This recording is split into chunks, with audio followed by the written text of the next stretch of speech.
Students, CBSE board class 12 के सभी छात्रों के लिए फाइनली एक अच्छी खबर निकल के सामने आई है। सीबीएसई बोर्ड क्लास 12 के छात्रों के सामने समस्याएं सिर्फ क्लास 12 के रिजल्ट को असेसमेंट को लेकर इंतजार नहीं है, बल्कि क्लास 12 के सामने जो है सबसे बड़ी समस्या है कॉलेज में एडमिशंस लेना। तो कॉलेज के एडमिशंस के पूरी प्रोसेस में आपको इस वीडियो में बताने वाला हूँ। और साथ ही साथ सीबीएसई बोर्ड क्लास 12 के छात्रों के लिए जो सीबीएसई बोर्ड की तरफ से एक गुड न्यूज निकल के सामने आई है, वो भी पूरी कंप्लीट बात करेंगे। जो क्लास 12 की सभी छात्रों के लिए वीडियो मोस्ट इंपोर्टेंट होने वाला है, तो आप लोग इस वीडियो को लास्ट तक जरूर देखिएगा, क्योंकि सीबीएसई बोर्ड की तरफ से क्लास 12 के सभी छात्रों के लिए एक अच्छी खबर भी आई है। तो सबसे पहले शुरुआत करेंगे सीबीएसई बोर्ड क्लास 12 के छात्रों के लिए सबसे अच्छी खबर से। तो सीबीएसई बोर्ड क्लास 12 के छात्र जो हैं, उनके लिए सबसे बड़ी समस्याएं होती है आफ्टर 12 की कोर्सेज को सिलेक्ट करना और कॉलेजेस को सिलेक्ट करना। तो सबसे पहले सीबीएसई बोर्ड क्लास 12 के छात्रों के लिए जो गुड न्यूज आ रही है सीबीएसई बोर्ड की तरफ से, वो जानते हैं। उसके बाद जो है हम कॉलेज के प्रोसेस पे भी पूरी कंप्लीटली बात करेंगे। तो सीबीएसई बोर्ड ने अपनी वेबसाइट पे जो है 122 पन्ने का जो है आपका एक फाइल अपलोड की है, जिसके माध्यम से क्लास 12 के छात्रों के सामने जो सबसे बड़ी समस्याएं होती है यूनिवर्सिटीज कॉलेजेस और आपके कोर्सेज चुनने,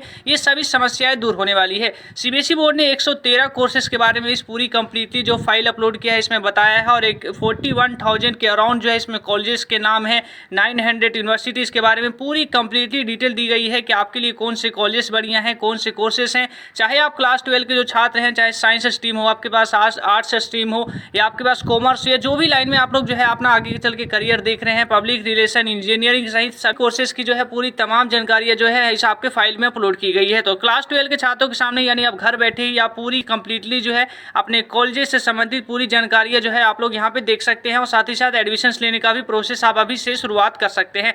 वहीं हम कॉलेजेस में एडमिशंस लेने की प्रोसेस की बात करें तो आप लोग के कई सारे कमेंट्स थे जिसमें आपने कहा था कि सर जो है कॉलेजेस में एडमिशन लेने का क्या प्रोसेस होता है, आप लोग इसके बारे में भी एक वीडियो बनाइए। तो चलिए मैं आज आपको बताता हूँ कि कॉलेजेस में एडमिशन लेने का कौन सा वो सिंपल जो है जनरल प्रोसेस होता है, जिसके तहत जो है क्लास 12 के छात्रों को गुजरना होता है और आपको कॉलेजेस में एडमिशन लेना होता है। तो चलिए बात करते हैं कि क्लास 12 का छात्र जो है कॉलेजेस में एडमिशन जो है किन किन तरीकों से ले सकता है। तो सबसे पहले शुरुआत करते हैं कि क्लास 12 के छात्रों का जो कौन कौन से प्रोसेस है, आपको स्टेप बाय स्टेप समझेंगे कि क्लास 12 के छात्र जो है किन किन तरीकों से कॉलेजेस में एडमिशन ले सकते हैं। तो क्लास 12 के छात्रों का एग्जाम कैंसिल हुआ है, आप लोग रिजल्ट को लेकर इंतजार कर रहे हैं, लेकिन उससे पहले जो है आपको कॉलेजेस में एडमिशन लेने की प्रोसेस की बात करें तो क्लास 12 के छात्रों को तो है सबसे पहले जो पहला स्टेप आपका यही होता है कि आपको रिजल्ट से पहले ही यानी कि अभी आपको ये डिसाइड करना होगा कि आफ्टर 12 जो है अपना आगे चल के जो कौन से कोर्सेज करने वाले हैं, किस में करियर आप देख रहे हैं, ट्रेडिशनल कोर्स करने जा रहे हैं, आप लोग प्रोफेशनल कोर्स करेंगे आफ्टर 12, या आप लोग जो है इंजीनियरिंग लाइन में जाएंगे, सब कुछ आपको अभी से डिसाइड करना होगा।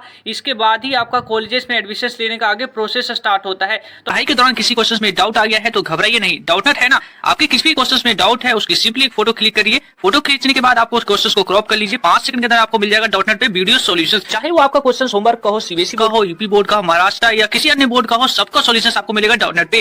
क्लास 6 to 12 के क्वेश्चन हो, IT JEE mains and advance के क्वेश्चन हो, या फिर आपके क्वेश्चन फिजिक्स के हो, केमिस्ट्री के हो, मैथ हो, बायोलॉजी हो, आपके सभी सवालों के जवाब मिलेंगे डॉटनेट ऐप पर। साथ ही आप डॉटनेट पे पढ़िए कोटास के top faculties GB sir, NJ sir, Akanksha ma'am, Prince sir जैसे टॉप टीचर्स के साथ, यानी अब आपकी हर पढ़ाई होगी डॉटनेट ऐप पे। 3 करोड़ से ज्यादा छात्र अपनी पढ़ाई कर रहे हैं डॉटनेट ऐप पे, तो आप भी डाउनलोड करिए। डॉटनेट को सिलेक्ट करने के बाद आपके सामने सबसे पहला जो है स्टेप आता है आपको कि टॉप कॉलेजेस को देखना, कॉलेजेस का सिलेक्शन करना। यानी सबसे पहले आपको जो है आपने पहले कोर्स को सिलेक्ट कर लिया, उसके बाद कॉलेजेस का सिलेक्शन करेंगे कि देश भर के कौन से वो टॉप कॉलेजेस हैं जहां पर मुझे एडमिशन लेना है। टॉप कॉलेजेस का सिलेक्शन करने के बाद सामने सबसे पहला स्टेप आता है एप्लीकेशन फॉर्म भरना। तो यहाँ पर भी 2 स्टेप हैं जो आपको ध्यान रखना होगा। मोस्ट ऑफ द कॉलेजेस की बात करें तो उनके पूरी तरीके से एप्लीकेशन फॉर्म भरने की जो प्रक्रिया होती है सब कुछ ऑनलाइन ही होता है, लेकिन कुछ कॉलेज ऐसे भी हैं जिनकी जो पूरी प्रक्रिया ऑफलाइन भी होती है, क्योंकि इस बार पेंडेमिक है तो जिसकी वजह से ये पूरी तरीके से मना है, लेकिन जो है ऑफलाइन भी होती है। तो आपको ये ध्यान रखना है कि ऑफलाइन भी होता है। यहाँ पर जो है स्टूडेंट्स को एडमिशंस के लिए फिजिकली जाकर वहाँ पे एप्लीकेशन फॉर्म लाकर वहाँ पे भरना पड़ता है, लेकिन मोस्ट ऑफ द कॉलेजेस का ऑनलाइन होता है। तो आपको यहाँ पे देखना होगा कि आप जिन्हें जो कॉलेजेस सिलेक्ट किया है उसके एप्लीकेशन जो है ऑनलाइन भरे जाएंगे या ऑफलाइन भरे जाएंगे, या आप लोग जो जिस कॉलेजेस का अपना देखा है क्या उसमें एडमिशन जो है मुझे डायरेक्ट मिल जाएगा या मुझे इंट्रेंस एग्जाम की बेसिस पे मिलेगा। तो सबसे पहले तो आपको फॉर्म भरना है। तो फॉर्म आपको सबसे पहले कॉलेजेस सिलेक्ट करने के बाद आपको फॉर्म भरने के बाद आपको जो है अपेयरिंग करना है एंट्रेंस एग्जाम के लिए। एंट्रेंस एग्जाम के में भी 2 ऑप्शन आते हैं। देश भर के जो है 85 से लेकर 90% ऐसे कॉलेजेस होते हैं जहाँ पर जो है आपको आफ्टर 12 जो है एडमिशन्स लेने के लिए एंट्रेंस एग्जाम देना पड़ता है। वहीं 10% कॉलेजेस ऐसे भी होते हैं जहाँ पे आफ्टर 12 जो है आपको डायरेक्ट जो है आपके मार्क्स के बेसिस पे भी आपको जो है वहाँ एडमिशन्स मिल जाती है। लेकिन मोस्ट ऑफ द कॉलेज में आपको एंट्रेंस एग्जाम के बेसिस पे, यानी अच्छे कॉलेजेस जहाँ पर हैं वहाँ पर आपको एंट्रेंस एग्जाम देना ही पड़ेगा, तभी आपको एक अच्छे कॉलेजेस मिल पाएगी। और साथ ही साथ बात करें तो एंट्रेंस एग्जाम को लेकर भी यहाँ पे कई सारी सस्पेंस है इस बार बनी हुई है, क्योंकि देश भर के जो बात करें 2021 के जो छात्र होंगे, इस बार जो कोविड की महामारी के कारण कई सारे कॉलेजेस ने ये कह दिया है कि इस बार एंट्रेंस एग्जाम जो है कराना जो है पूरी तरीके से पॉसिबल नहीं है, क्योंकि कोविड महामारी अगर नहीं रुकती है तो हमें जो है मेरिट बेस को लेकर भी जो है एक अनदर अल्टरनेटिव ऑप्शन के बारे में इस बार सोच सकते हैं। तो ये बातें आती है बाद की, लेकिन जो है मोस्ट ऑफ द कॉलेजेस का एंट्रेंस एग्जाम होता है। वहीं अगर इस बार मेरिट बेस पे आपका एडमिशन होता है तो इस बात को लेकर जो है एक अलग सिचुएशन है, लेकिन आपको मैं जनरल प्रोसेस बता रहा हूँ जिसके तहत आपको आगे बढ़ना होता है।